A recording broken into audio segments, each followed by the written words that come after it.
বন্ধুরা, আজকের ঘটনাটি খুলনার এক ভয়ঙ্কর ট্যুরকে ঘিরে। একদল বন্ধু ঘুরতে গিয়েছিল আনন্দ করতে, কিন্তু তারা জানতো না সেই রাতই হবে তাদের জীবনের শেষ রাত। আজকের গল্পে রয়েছে রহস্যময় এক বৃদ্ধ, অদ্ভুত জঙ্গল আর এমন এক জিনের আস্তানা যেখানে গেলে কেউ নাকি আর ফিরে আসে না।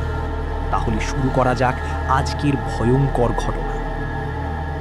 ঘটনাটা প্রায় কয়েক বছর আগের। খুলনার একটি গ্রামের পাশে ছিল পুরনো এক জঙ্গল। স্থানীয় মানুষ সেই জায়গাটিকে কালো বাগান নামে চিনত। দিনের বেলাতেও মানুষ সেখানে একা যেত না, কারণ অনেকেই দাবি করত সেখানে অদ্ভুত ছায়া দেখা যায় আর গভীর রাতে শোনা যায় মানুষের কান্না। একদিন 4 বন্ধু রাফি, নাইম, সজীব আর আরিয়ান সিদ্ধান্ত নেয় সেখানে ঘুরতে যাবে। তারা সবাই ছিল সাহসী আর একটু বেপরোয়া স্বভাবের। ভূত প্রেত এসব তারা বিশ্বাস করত না।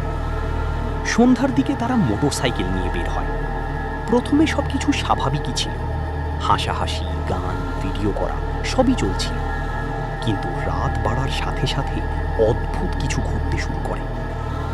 তারা যখন জঙ্গলের কাছাকাছি পৌঁছায়, হঠাৎ তাদের ফোনের নেটওয়ার্ক বন্ধ হয়ে যায়। চারদিকে কেমন যেন অস্বাভাবিক নীরবতা। ঠিক তখনই রাস্তার পাশে তারা দেখতে পায় এক বৃদ্ধ লোক দাঁড়িয়ে আছে। লোকটির পরনে ছিল সাদা ময়লা কাপড়, চোখ দুটি অদ্ভুত রকমের ফ্যাকাশে। তিনি ধীরে ধীরে বললেন, এই রাস্তা দিয়ে যেও না, সামনে মৃত্যু অপেক্ষা করছে। বন্ধুরা প্রথমে হাসাহাসি করে। রাফি মজা করে বলে, চাচা, ভূতের ভয় দেখিয়ে লাভ নাই। বৃদ্ধ তখন শুধু একটা কথা বলেন, আজ রাত 12টার পর ওরা বের হবে। এই কথা শুনে সজীব একটু ভয় পেয়ে যায়, কিন্তু বাকিরা বিষয়টি গুরুত্ব দেয় না। তারা সামনে এগিয়ে যায়। ভয়ঙ্কর অংশ। রাত তখন প্রায় 12টা। হঠাৎ তাদের বাইকের ইঞ্জিন বন্ধ হয়ে যায়। চারপাশে ঘন কুয়াশা নেমে আসে। তারা বুঝতে পারে তারা পথ হারিয়ে ফেলেছে। ঠিক তখনই দূরে একটা পুরনো ভাঙা বাড়ি দেখতে পায়। বাড়িটির ভেতর থেকে আসছিল মৃদু আলো।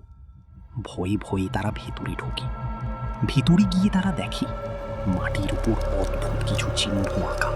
চারদিকে ছড়িয়ে ছিটিয়ে আছে পশুর হাড়। হঠাৎ উপরের তলা থেকে ভেসে আসে কারো হাসির শব্দ, হা হা হা হা হা হা। নাইম ভয় পেয়ে বলে, চল এখান থেকে বের হই। কিন্তু দরজার কাছে যেতেই তারা দেখে দরজা নিজে নিজেই বন্ধ হয়ে গেছে।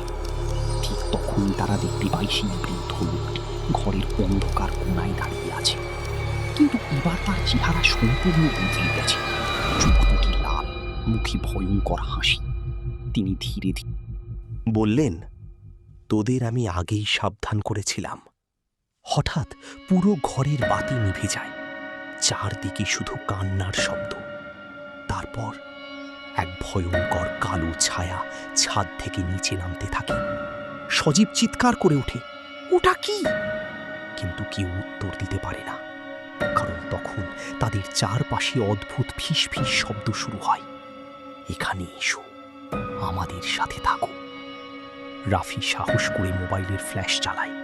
আর ঠিক তখনই তারা দেখে ঘরের চারপাশে দাঁড়িয়ে আছে কালো ছায়ামূর্তি। তাদের চোখ জ্বলছিল আগুনের মতো। হঠাৎ আরিয়ান অদ্ভুত আচরণ শুরু করে।